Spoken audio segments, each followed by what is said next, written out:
Have you ever noticed that your summers seemed to last forever when you were a child?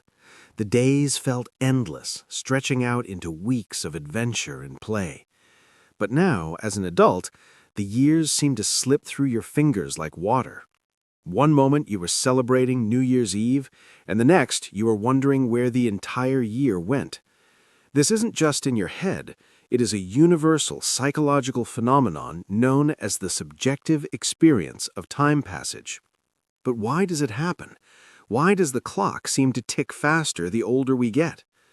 To understand this, we have to look inside the mathematics of our lives, the biology of our brains, and the routines that trap us. Let's start with the most famous explanation, often called the proportional theory. Imagine you were 5 years old. To you, 1 year represents 20% of your entire existence. That is a massive chunk of time. It is 1/5 of everything you have ever known, seen, or felt. Because you have lived for such a short period, a single year feels like an eternity. Now fast forward to when you are 50 years old. That same span of 1 year now represents only 2% of your life. It's a tiny fraction of your total experience. As we age, each unit of time becomes a smaller proportion of the whole, creating the illusion that time is speeding up. This mathematical perspective, proposed by the philosopher Paul Janet in the 19th century, suggests that we perceive time logarithmically, not linearly. However, math is only one part of the puzzle.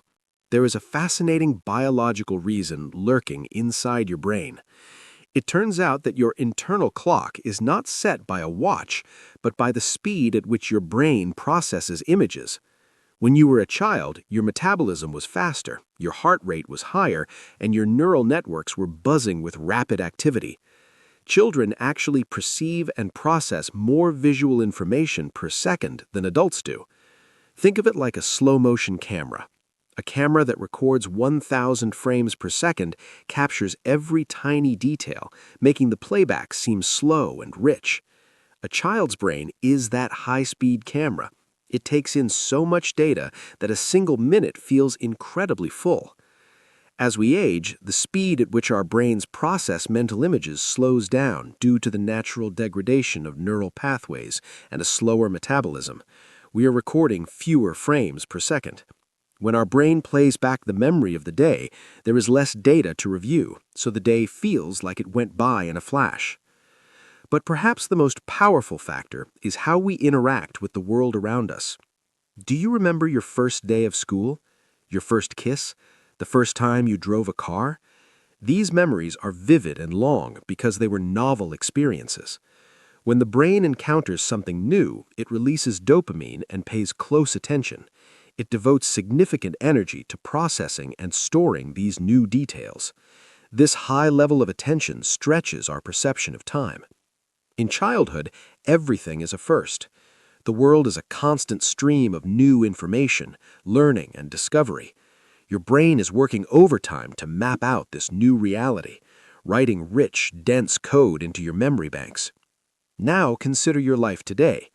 For most adults, life becomes a series of routines. You wake up at the same time, drink the same coffee, take the same route to work, talk to the same people, and watch the same type of shows. When you repeat the same tasks day after day, your brain becomes efficient. It stops recording every detail because it already knows what to expect. It goes into autopilot mode. This is evolutionarily brilliant for saving energy, but it is terrible for your perception of time. Since your brain isn't laying down new, detailed memories, the days blur together. This is often called the holiday paradox. When you go on a vacation to a new place, the first few days feel long and exciting because everything is new. But by the end of the trip, when you have established a routine, time speeds up again. When you look back at a month filled with routine, your brain collapses it into a single short memory block because there were no unique markers to distinguish one day from the next. There is also a theory related to the pressure of time itself. As adults, we are constantly governed by the clock. We have deadlines, schedules, alarms, and reminders. We are always thinking about the next hour, the next meeting, or the next bill to pay. This constant state of anticipating the future prevents us from living in the present moment. Children, on the other hand, live entirely in the now. They are not worrying about what happens at 5 o'clock. This immersion in the present moment expands the subjective feeling of time. When you are truly focused on what you are doing right now, time seems to stop. This is often referred to as a flow state.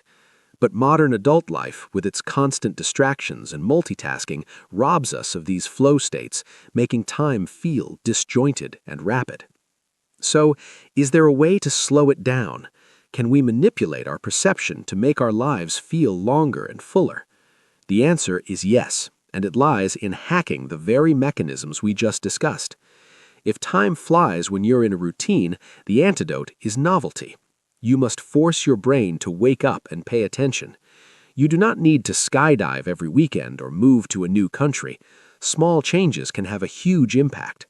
Take a different route to work. Brush your teeth with your non-dominant hand. Learn a new skill that frustrates you slightly, like playing an instrument or learning a new language. These activities force your brain to create new neural pathways, laying down dense memories that stretch your perception of time. Furthermore, we must practice mindfulness. By consciously paying attention to the sensory details of the present moment, the texture of your food, the feeling of the wind, the sound of the traffic, you are manually switching your brain from autopilot to recording mode. You are telling your mind that this moment matters. The more information you consciously process, the slower time will feel. It's a scary thought that life is accelerating, speeding us toward the end. But realizing why this happens gives us the power to hit the brakes. Time is the most valuable currency we have, and it's the only one we can't earn more of. Don't let your life be a blur of efficient routines and forgotten Tuesdays. Fill your days with the new, the difficult, and the beautiful. Shock your brain into paying attention. Because in the end, the length of your life isn't just measured in years, but in the density of the memories you create. If you want a long life, you have to actually show up for it.